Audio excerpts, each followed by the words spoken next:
페이지. 오늘은 8권을 했는데요. 8권의 앞부분을 보면, 시작할 때 보면 세간의 보배를 여러 대로 내려오면서 옛날과 이제, 예와 이제 전하는 것, 산호와 호박과 은실이며 자거와 만호, 진주꾸러미, 여러 가지 보물들을 말하는데, 우리가 이제 참법을 독송을 하면 어휘력이 굉장히 많아져요. 어휘력은 살아가면서 굉장히 중요해요. 어휘력이 많아질수록 문해력이 좋다라는 거잖아요. 문해력이 좋아지면 그러면 뇌가 이렇게 삭지 않고 뇌는 이렇게 점점 확장되거든요. 나이가 든다고 해서 이제 뇌가 쪼그라들진 않지. 나이가 들면 뇌가 쪼그라듭니다만, 그래도 우리가 계속 뇌 활동을 하면 그러면 쪼그라드는 속도가 굉장히 줄어요. 몸이 힘이 없어지는 속도는 굉장히 빠르죠.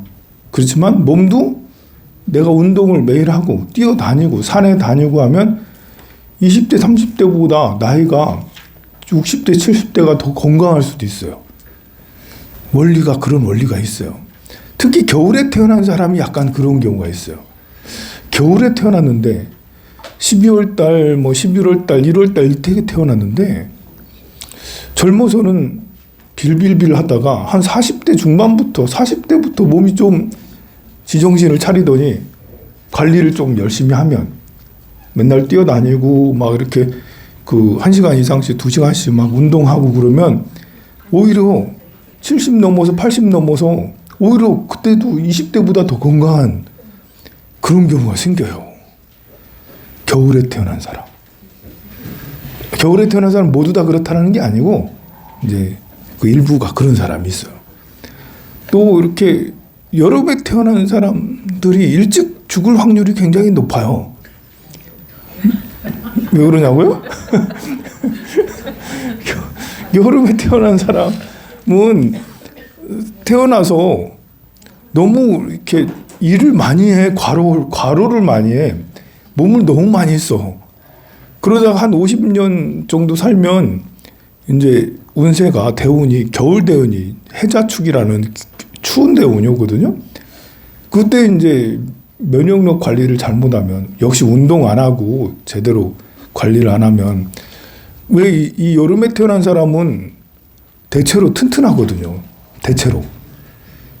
그래서 이 노동을 많이 해 보면, 그래가지고 몸 관리를 안 하다가 그렇게 보면 나중에 70이 60이 돼도 계속 일하려고 하잖아요.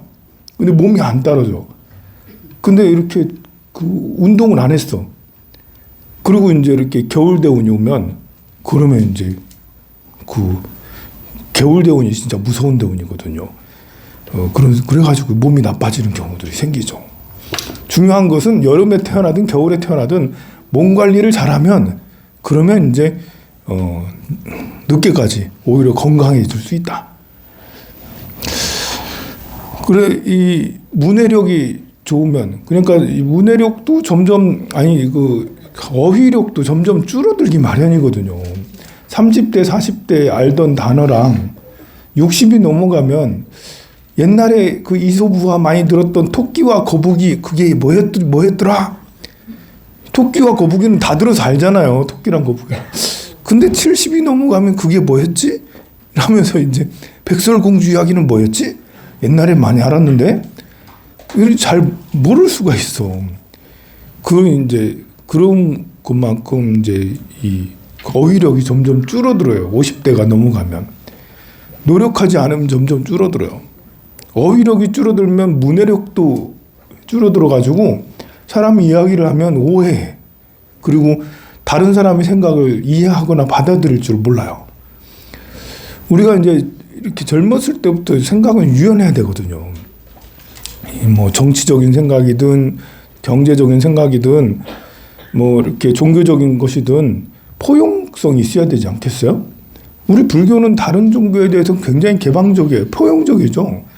기독교에 대해서도 이슬람에 대해서도 그런 가르침도 공부해 볼 만해. 유교의 가르침도 공부해 볼 만해.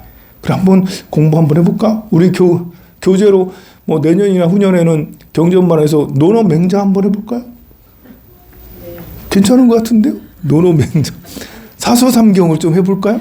올해는 정해졌어요. 버리도 차재론이라고 굉장히 사실 내년도 정해졌긴 했는데 내 마음속에 이건 꼭 공부해야지 이런 게 있었는데 그래 뭐 이렇게 논어맹자, 사서삼경, 대학 중용 이런 것들도 배워볼 만할 것 같아요. 성경 공부해 볼까요, 우리? 성경 공부. 아, 성경 공부도 해봐야 되지 않겠습니까, 우리? 그건 아닙니다. 제가 지금 포용성에 대해서 얘기를 하자는 거예요. 종교적 편향보다 종교적 포용성에 대해서 얘기하자고요, 지금. 하자, 진짜로 안 할 것이야. 쟤들이 지금 나라를 망치고 있다니까, 개신교들이. 개신교, 기독교가 나라를 망치고, 네. 저는 그렇게 생각하지 않습니다. 저는 동의하지 않아요. 우리 거사님의 생각입니다. 하지만 뭐 저는 성경 공부도 해봐야 된다고 생각을 하고 코란 공부도 해봐야 되지 않겠어요? 저도 코란 개인적으로 관심이 많은데 읽어보진 않았어요. 관심만 많고. 그래 그런 거 다른 뭐 서양 철학에 대해서도 우리가 칸트가 뭔지 헤겔이 뭔지 니체가 뭐라고 말했는지 공부해봐야 되지 않겠나요? 공부해봐야지 않겠는데 왜 머리를 쑥 공부하기 싫은가 봐. 네. 이렇게 그런 이제 종교적 또는 철학적 이런 고민들을 20대, 10대만 하는 게 아닙니다. 나이가 들수록 50대가 넘고 60대가 될수록 그런 것을 더 이렇게 몸으로 뭐 할 수 있는 게 아니라고 60대 넘어서는 또 돈 벌 수 있는 때가 아니에요. 60이 넘어서 나서 스님 저 언제 대운 와요? 60이 넘은 사람이 대운이 언제 오냐고 나 언제 부자 돼요? 이렇게 물어보면 이것도 이게 재물도 몸의 건강, 활력하고도 관계가 있어요. 물론 80이 넘은 사람도 재물이 막 어마무시하게 들어오는 사람도 있죠. 그런 경우는 특이한 경우고 나이가 30대, 40대, 50대 초반까지 이런 사람이 이제 뭘 열심히 노력해서 부를 일구고 투자를 하더라도 공격적인 투자를 해서 2배, 3배, 10배까지 가고 그러는 것이지 60대가 넘은 60대 중반이 넘은 70대 사람이 위험한 투자를 하고 몸을 막 해서 이렇게 뭔가를 새로운 뭐 사업을 해서 돈을 끌어모은다는 것이 에너지가 얼마나 소모많이 되는데요. 사업에서 에너지 하는 게 진짜 에너지 소모가 막 해오던 걸 하는 거야 그냥 할 수 있어. 그 에너지 소모가 너무 크기 때문에 70이 넘으신 60대 중반이 넘으신 분들은 공자왈, 맹자왈, 부처님 말, 하느님 말 이런 걸 공부를 하는 게 제일 속편하고 좋습니다. 이 사업하고 해서 에너지만 소모되는 게 아니라 이거 될까 안 될까 막 불안하고 걱정 이것들을 그런 것까지 어떻게 다 견뎌내겠어요. 이 몸 가지고 70이 넘었는데. 그래서 저 언제 부자 돼요? 라는 것보다 저 언제 성불해요? 이런 걸 저 진짜 성불하고 싶거든요. 깨달음을 얻고 싶거든요. 제가 언제 불법에 통달할 수 있습니까? 이런 걸 물어보라고. 언제 내 마음을 내 마음대로 언제 할 수 있나요? 이 확률이 부자 될 확률보다 더 높아요. 그래서 이 자비도랑참법을 하면 문해력이 일단 많아져요. 어휘력이 많아지고 또 그렇잖아요. 예와 이제에 전하는 것. 여기서 예와 이제 모르는 사람이 없겠지만 간혹 가다가 무슨 뜻이에요? 예와 이제는 알겠는데 예가 뭐예요? 옛날을 예라고. 아니 너무 죄송합니다. 여러분들 수준을 낮게 봐서. 또 산호와 호박, 은실 이런 거 우리가 잘 안 쓰잖아요. 산호, 호박, 은실, 자거, 만호, 진주는 쓰네요. 자거, 만호 이런 것들은 옛날에 많이 귀하게 여기던 요즘에는 이제 에메랄드라든지 뭐 실버라든지 뭐지 사파이어라든지 이런 걸로 좀 바뀌는 거죠. 요즘에 유리는 보석이 아니에요. 옛날에 유리가 보석이 유리 만들기가 쉽지가 않았잖아요. 근데 지금 뭐 유리 만드는 기술이 많아져서 유리는 싼 거지만 그 경전에 유리가 굉장히 그 보석처럼 나오죠. 이 자거 만호 이런 것들도 다 이제 무슨 터키 속이라든지 이런 것 같은 그런 걸 말하는 거예요. 그렇게 귀한 그 광물들 이런 것들과 진주꾸러미, 극고독장자, 희산, 기타, 습동산. 그래 뭐 요즘에는 금보다 더 비싼 금속이 많이 있죠. 다이아몬드가 이제 값이 많이 떨어졌어요. 여러분들 그 결혼할 때는 다이아몬드 하냐, 금반지를 하냐, 뭐 시계를 하냐 이런데 그때 금을 샀던 사람들은 참 선택을 잘한 거고 그때 다이아 반지를 준 사람들은 이 다이아 반지가 이게 똥값이 됐어. 왜 그렇게 됐을까요? 인조 다이어가 그 천연 다이어 채취한 거랑 별반 다르지 않아요. 전문가도 구별하기가 어려워요. 그리고 다이아를 이렇게 독점하는 그런 그 회사가 있는데 그 회사 덕에 가격이 내려가진 않는데 올라가진 않고 많이 내려갔어요. 근데 요즘에는 그런 광물질보다는 히토류 광물이 대박이죠. 히토류가 땅에서 나오는 이제 요즘에는 전자 시대, IT 시대 아닙니까? 기계 뭐 이렇게 시대. 우리 이 풍력 발전 이렇게 엄청 큰 게 돌아가잖아요. 큰 게 돌아가는 그 가운데 볼링 같은 게 있잖아. 몇 톤이나 되는 돌아갈 거 아니에요. 우리가 이제 그냥 요만한 거 돌아갈 때는 그 안에 그냥 구슬 뭐 별로 강도가 세지 않은 걸 넣어도 상관이 없어요. 그냥 잘 돌아가. 근데 몇 톤이나 되는 100,000톤 이렇게 되는 걸 돌리려면 그 안에 있는 이 볼링이라고 하나? 뭐 있잖아요. 동그란 거 구슬처럼 넣는 거. 베어링. 그래 베어링. 우리 거사님 역시 이렇게 우리 거사님 짱이십니다. 그 베어링 같은 것이 풍력 이런 데는 그냥 일반 베어링을 쓰면 다 아삭나는 거 다 깨져버려요. 그래서 그런데 넣는 베어링에 넣는 것들은 굉장히 히토류를 그런 걸 써야 되는데요. 그게 또 금값보다 더 비싼 거예요. 요즘에는 히토류 종류가 수백 가지가 돼요. 종류가 아주 많습니다. 그걸 다 우리가 외울 수는 없지만 그래도 그런 곳에 대한 값어치가 굉장히 높은 시대. 그런 걸 또 어디서 많이 주고 있냐? 중국에서 다 그걸 만든다. 60% 이상은 중국에서 만든다라고 히토리 중에 그런다고 그러죠. 이런 얘기를 하는 이유는 우리가 이제 그 상식을 더 높이기 위해서 하는 거예요. 상식을 더 높이기 위한 왜 상식을 높여야 되냐면 세상에 살아가는 지혜를 상식이 있어야지 지혜를 이렇게 얻을 수가 지혜를 잘못된 생각을 하지 않을 수가 있으니까 그런 걸 모르고 살아갈 수도 있지만 우리가 어휘력을 더 많이 알면 문해력을 키울 수가 있어요. 어휘력이 더 많아지면 그런 것처럼 세상에 여러 가지 상식들이 많아지면 세상을 꿰뚫어 보는 힘도 더 강해져요. 일단은 사람들이 배우려고 하는 이해하려고 하고 공감하려고 하는 이런 능력을 키워야 돼요. 그래서 다른 종교에 대해서도 포용적이고 그것도 한번 알아봐야지. 또 정치적으로도 다른 사람들은 또 어떻게 생각하는지, 윤석열은 또 어떻게 생각하는지, 이재명에 대해서는 또 어떻게 생각하는지 무조건 상대를 비판할 게 아니고 상대의 말을 충분히 들어보고 내 생각을 해. 내가 이렇게 정말 맞나 그 말이? 또 다른 사람들이 평하는 것도 들어보고 이런 것들을 해야지 공평한 이제 정치 시선을 갖고 그렇지 않으면 많은 실수가 있게 돼요. 그리고 이제 우리 시장을 뽑고 국회의원을 뽑고 하는 것도 마찬가지고 경제적인 것도 마찬가지잖아요. 우리가 이제 한 가지 시선으로의 경제 시선을 갖고 있으면 그러면 이제 이 재테크에 실패해서 그래서 노년에 뭐 이렇게 가난하고 가진 게 없고 뭐 이렇게 힘들어질 수가 있어요. 물론 복이 있는 사람은 재테크 실패해도 계속 돈이 있어서 그냥 살아갈 수 있지만 이 재테크를 성공하지 못하면 이제 빈곤율이 굉장히 높아질 수밖에 없거든요. 그러니 그런 재테크에 대한 것도 주식하면 무조건 망해.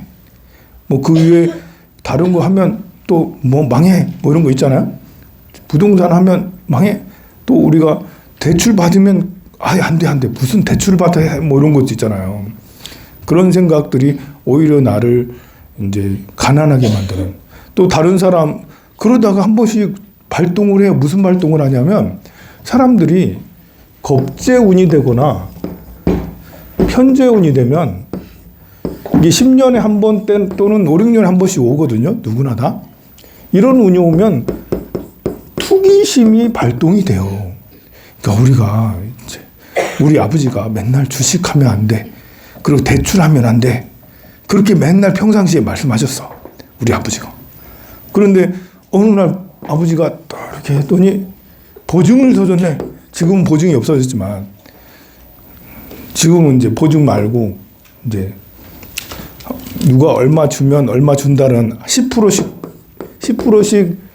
이자를 준다 뭐 이런 것들도 있어요. 보면 그런 거 있잖아요. 보면 얼마 1억 빌려주면 1년에 아니 한 달에 10만 원이 아니지 100만 원. 1년에 100만 원, 200만 원. 1년에 200만 원씩 줄게 하는 그런 데가 있어요. 그럼 평상시에 무슨 주식도 안 돼, 대출도 안 돼 그런 우리 아버지가 갑자기 이런 날이 겹재운이나 편재운이 되면 귀에 솔깃해가지고 그런 게 있어? 내가 1억 벌으려고 10년 동안 열심히 일했는데 1억 빌려주면 한 달에 아니 1년에 300만 1년에 1,000만 원씩 준다고? 1년에 2,000만 원씩 준다고? 1억에 20%는 2,000만 원이잖아. 1억에 10%는 1,000만 원이고 1년에 1,500만 원 또는 2,000만 원씩 줄게 라는 그런 데가 있다니까요. 있어요. 모르는 것처럼 다 그러는데 다 들어봤잖아요. 있어요. 그래서 평상시에 그런 거 하면 안 돼. 접근만 하던 사람이 갑자기 이런 때가 되면 투기심이 발동이 돼요. 저절로. 여러분들도 다 똑같아요. 다 똑같아. 그냥 안전하게 가다가 어느 순간에 귀가 열려가지고 들리는 때가 있어요. 그러면 다 10%, 15%, 20% 몇 년만 지나면 5년만 지나면 원금이네. 야, 그러면 5년만 믿고 투자하자. 뭐 이렇게 할 수도 있잖아요. 그런데 어떻게 해요? 그 사람은 도망가죠. 받고 이제 다 도망가요. 그런 일은 없다. 야, 그런 일은 누군가는 그걸 이루는 사람도 있겠지만 나는 그런 일이 일어나지 않죠. 그래서 이렇게 이런 것들도 다 몰라서 생기는 일이잖아요. 우리가 어렸을 때부터 금융 지식, 경제 지식을 10대 때부터 알고 있고 부모님으로부터 전수를 받았으면 우리 부모님도 재테크를 계속 해왔던 세대였으면 그러면 부모님에게 노하우를 받은 우리는 20대부터 안전한 재테크를 해서 지금쯤이면 60대가 넘으면 더 이상 돈을 벌지 않아도 그냥 배당금으로 아니면 연금으로 생활을 하면서 절에 열심히 기도 다니고 순례 이번에 실크로드도 가는데 실크로드 따라다니고 부처님 성지순례도 하고 미국도 가고 유럽도 가고 그럴 거 아니에요. 그런데 우리 부모님은 우리 부모님 세대도 재테크 꽝이고 우리도 모르고 있다가 이제 50 넘어서 40 넘어서 재테크 하려니 그러면 이제 안 되게 되는. 자, 그래서 자고와 만호 진죽꾸러미 극고독장자가 희산 기타습 동산 금륜왕이 법을 말하여 용궁에 유전하네. 나무 보공양 무살 마살 하면서 부처님 전에 불공을 드리는 부분입니다. 이 불공 드리는 것도 부처님한테 공양을 드리는 이유는 뭐겠어요? 이 공양의 물건은 불공 드릴 때 공양의 물건은 나와 몸이 있고 그리고 물건이 있죠. 재화라고 할 수 있어요. 내 집과 옷과 그리고 먹을 거 이런 것들을 재화라고 그래요. 이 중에 제일 중요한 것은 나죠. 그리고 내 몸이죠. 그 다음에 제일 중요한 게 요게 제일 중요하고 이게 제일 중요하죠. 근데 그 재화도 중요해요. 돈도 중요해요. 근데 우리가 부처님한테 공양을 드린다는 것은 나를 공양 올려, 재화를 공양을 올려, 돈을 공양을 올려, 내 몸을 공양을 올려, 나 전체를 공양을 올려 라는 의미예요. 본래가. 나를 공양을 올려서 왜 나 자신을 공양을 올리냐? 나 자신을 공양을 올 내 목숨과 몸을 바쳐야지 진리를 얻을 수가 있고 부처가 될 수가 있으니까 참된 부처가 될 수 있는 방법이 육도 윤회에서 벗어나는 방법이 여러분들이 고통에서 벗어나는 몸이 아프면 암 때문에 내일 모레 죽어요 이랬을 때 내 돈을 다 바칠게요 이러면서 그거 좀 나 좀 살려주세요 이렇게 하잖아요. 내 눈앞에 이런 것이 정말 내가 내일 모레 죽을 것만큼 그런 일이 생기면 돈 필요 없어 나 좀 살려줘 이렇게 하잖아요. 그런 것처럼 생사가 나고 죽음이라는 게 무명과 어리석음이 우리가 무명으로 살아간다는 거 어리석음으로 살아간다는 거 이게 견딜 수가 없는 거예요. 나는 더 이상 어리석게 살고 싶지 않다. 무명 속에 살고 싶지 않은 거예요. 이렇게 어리석은 삶을 계속 살아왔고 내일도 또 살아야 돼. 이런 무명 속에서도 내년에도 또 이렇게 무명 속에 살아야 된다라는 이것이 견딜 수가 없는 거야. 사람에 따라서는 뭐 그게 뭐 어때라고 하겠지만 또 진리를 향한 구도자들은 이게 아닌 거예요. 내가 목숨을 버릴지라도 내 몸을 버릴지라도 나는 지혜를 이루리라. 깨달음을 이루리라. 나도 부처가 되리라. 그래서 윤회에서 벗어나리라. 라는 그런 목표를 갖게 되는 거죠. 그럴 때 내가 정말 윤회에서 벗어나려면 몸과 목숨을 버려야죠. 내 재화를 다 공양으로 올려서까지도 얻을 수 있다면. 아니 진리를 이루려면 결정적으로 중요한 게 있어요. 결정적으로 중요한 게 스승을 만나야 되지 않습니까? 내가 깨달음을 이루고 싶은데 어떻게 이룰지 몰라. 그걸 가르쳐주는 스승을 만나야지. 그래서 금강경도 얻어서 스승한테 금강경도 받고 법화경도 받고 다란이도 받고 이렇게 하는 거야 라면서 그렇게 해야 될 거 아니에요. 그러니 이 스승에게 몸과 목숨을 바친다는 말이에요. 이 스승이 나를 깨달음에 이렇게 해주니까 스승만 그러냐? 도반이 있어야죠. 도반이. 아무리 스승이 훌륭해도 스승은 나 혼자만 바라보고 살 수 없잖아요. 스승은 스승의 삶이 있잖아요. 나를 완전히 100% 다 이끌어 주겠어요? 그게 잘 안 돼. 그러니까 함께 수행하는 도반이 또 도반을 위해서 몸과 목숨을 바칠 수 있는 거예요. 진리를 위해서, 깨달음을 위해서. 그래서 이 도반, 스승 이게 참 중요하다. 도량을 위해서 목숨을 바칠 필요는 없죠. 도량은 이게 스승과 도반을 잘 만나면 그 다음엔 처처가 다 도량이 될 수 있어요. 그렇지만 도반과 스승이 있잖아.